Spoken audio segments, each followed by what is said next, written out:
اور آج 8 ربیع الاول کو پھر جائزہ لیں تو کیا کوئی فرق پڑا ہے؟ کیا کوئی بہتری آئی ہے؟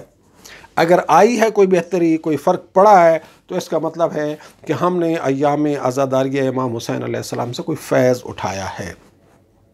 اور اگر ہم وہیں کے وہیں کھڑے ہوئے ہیں،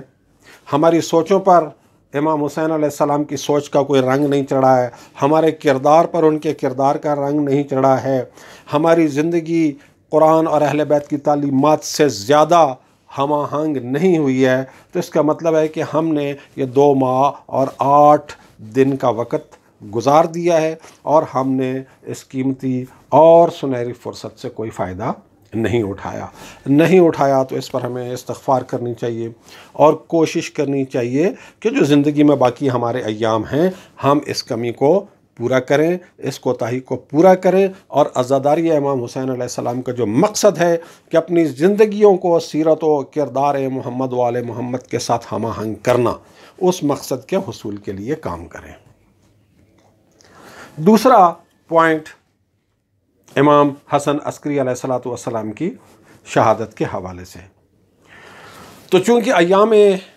ولادت و شہادت ائمہ منانے کا مقصد یہ ہے کہ ان کی تعلیمات کا ذکر ہو اور ان کی تعلیمات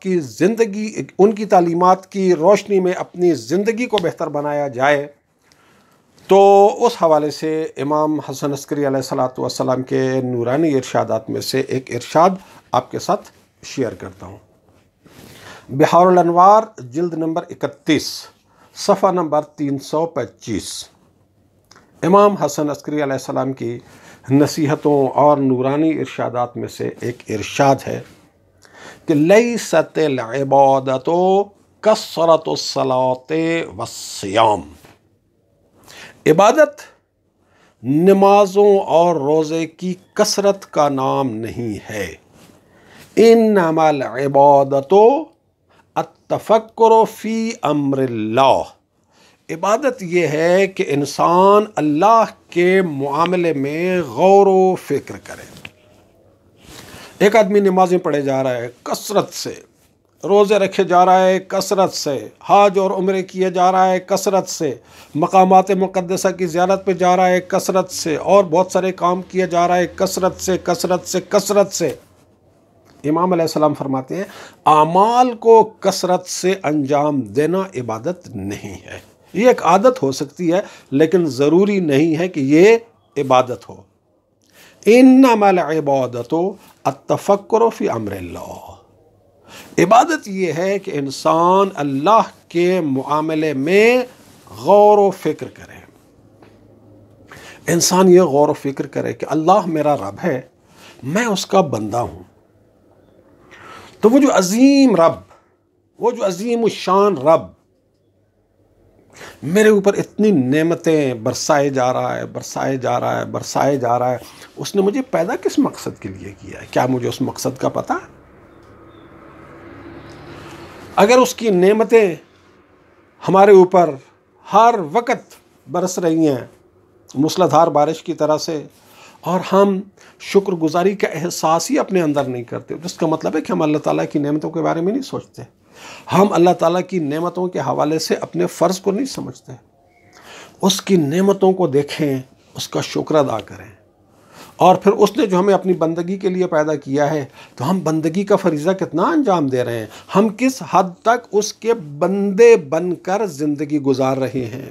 ہم اپنی زندگی میں اس کی ہدایات کی کتنی پیروی کر رہے ہیں، اور اپنی روزمرہ کی زندگی میں اپنے سارے معاملات میں اس کے احکامات اور اس کی ہدایات کی کتنی وائلیشن کر رہے ہیں، اس کی نعمتوں پر کتنا شکر ادا کر رہے ہیں، اور اپنی وائلیشنز اور اپنے گناہوں پر کتنی ہم استغفار کرتے ہیں۔ یہ ہے اللہ تعالیٰ کے معاملے میں غور و فکر کرنا کہ میرا اور اللہ کا ریلیشن شپ کیا ہے۔ میں جو صبح سے لے کے شام تک اور شام کے آغاز سے لے کر اگلی صبح تک یہ جو وقت گزارتا ہوں، یہ میں اللہ کے بندے کی حیثیت سے میں کیسا گزارتا ہوں، اور یہ ساری زندگی گزار کر جب میں نے اللہ تعالیٰ کی بارگاہ میں حاضر ہونا ہے تو اللہ تعالیٰ کی بارگاہ میں حاضری کے موقع کے لیے، اس